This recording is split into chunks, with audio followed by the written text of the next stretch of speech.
Assalamualaikum warahmatullahi wabarakatuh. Bismillah walhamdulillah wassalatu wassalamu ala rasulillah Sayyidina wa maulana Muhammad bin Abdillah wa ala alihi wa sahbihi wa barik wa salim ajma'in. Allahumma ya daiman fadli ala al-bariyah, ya basidan yadaini bil atiyah, ya sahiban mawahibis saniyah, salli ala Sayyidina Muhammadin khairin warasajiyah wa gfir lana ya dzal ula fi hadhihi sa'ah. Amma ba'd, hadirin rahimakumullah. Segala puji bagi Allah yang telah memberikan banyak nikmat kepada kita sehingga kita semua dipertemukan kembali oleh Allah Subhanahu wa taala di channel ini yang tentunya masih dalam keadaan sehat walafiat. Alhamdulillahirabbil alamin. Dan patutlah kita selalu bersyukur kepada Allah Subhanahu wa taala atas segala yang Allah berikan kepada kita. Salawat serta salam semoga selalu tercurah kepada junjungan kita Nabi besar Sayyidina Rasulullah Muhammad SAW beserta keluarganya, para sahabatnya, dan pengikutnya yang masih selalu setia sampai saat ini. Dan mudah-mudahan kita semua dijadikan oleh Allah Subhanahu wa taala termasuk ke dalam golongan umat Nabi SAW yang bisa membanggakan beliau. Amin amin ya rabbal alamin.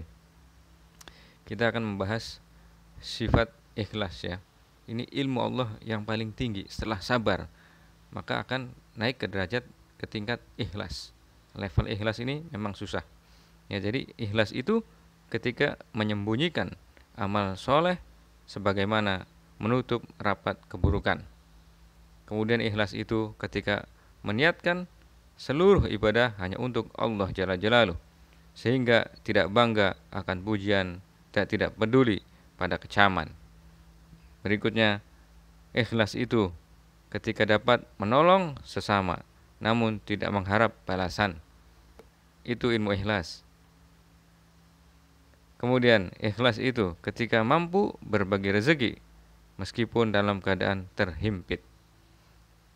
Lalu ikhlas itu ketika rela mengalah dan merendahkan ego pribadi agar tidak terjadi pertikaian ya.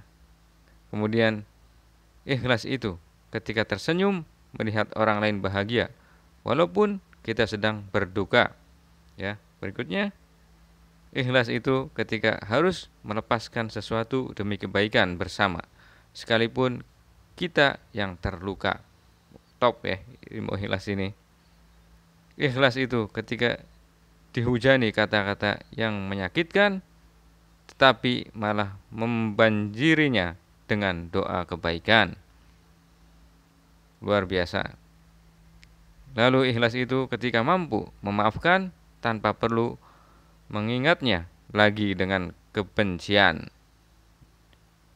Next, ikhlas itu ketika membalas setetes kejahatan melalui selautan kebajikan. Amazing. Ikhlas itu ketika menerima kenyataan bahwa takdir adalah kehendak Allah, walau terkadang di awal tidak seperti yang diinginkan. Nah ini sebenarnya takdir itu bisa dirubah ya dengan doa. Kata Allah, mintalah kepadaku pasti akan kuberi, itu janji Allah. Dan ini maksudnya setelah kita berusaha pada Allah Subhanahu wa taala baru kita ikhlas. Ikhtiar dulu gitu loh. Ikhtiar dulu dan berusaha apa yang kita lakukan baru kita pasrah. Lalu kemudian la haula wala quwata illa billah. Kita serahkan itu semua kepada Allah setelah kita berusaha sungguh-sungguh. Ya, jangan kita menyerah kepada keadaan. Intinya seperti itu. Ya, jangan udahlah itulah takdir Allah. Jangan seperti itu. Ya. Allah menciptakan doa lebih kuat daripada takdirnya. Jadi sesuatu itu bisa dirubah dengan doa. Asal kita yakin, ya. Karena Allah juga tergantung prasangka hambaku kata Allah ya. Kalau kita berprasangka baik, husnuzan kepada Allah Subhanahu wa taala, insyaallah itu akan terjadi. Kalau kita selalu berprasangka buruk, bersuudzon kepada Allah, itu juga yang akan terjadi kepada diri kita. Maka kita harus selalu berhusnuzan kepada Allah Subhanahu wa taala, berprasangka baik ya. Agar itu menjadi kenyataan ya di dalam hati kita karena Allah tergantung prasangka hambaku. Itu kata Allah Subhanahu wa taala. Ikhlas itu ketika kita diberi cobaan, sakit atau kesedihan, kita tetap sabar dan berbesar hati karena itu kehendaknya. Ya, jadi memang sakit sembuh itu datangnya dari Allah Subhanahu wa taala.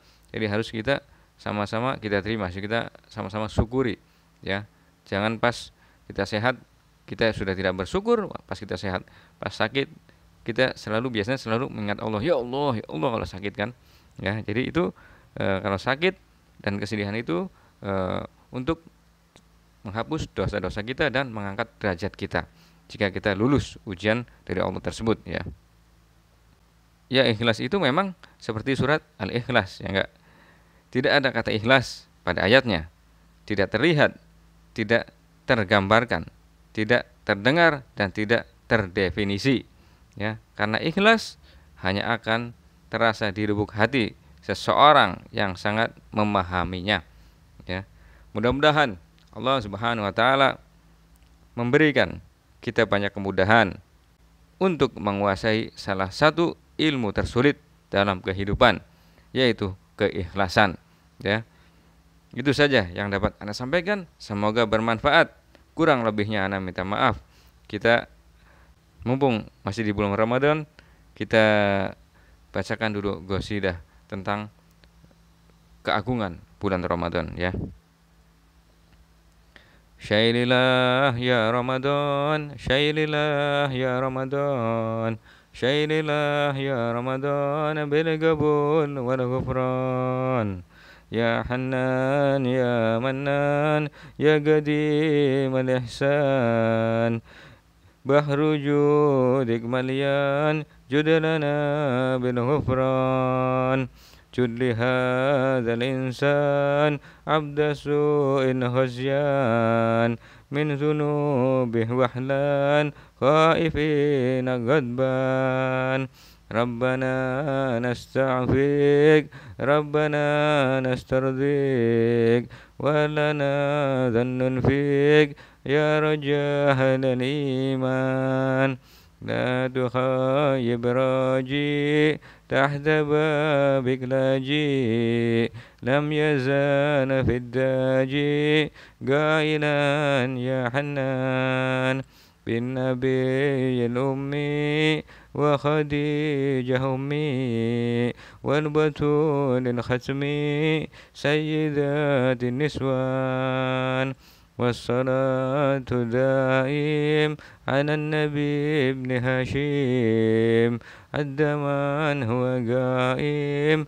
بالعبادة سهران شيل الله يا رمضان شيل الله يا رمضان شيل الله يا رمضان بالقبول والغفران اللهم صل وسلم وبارك عليه وعلى آله.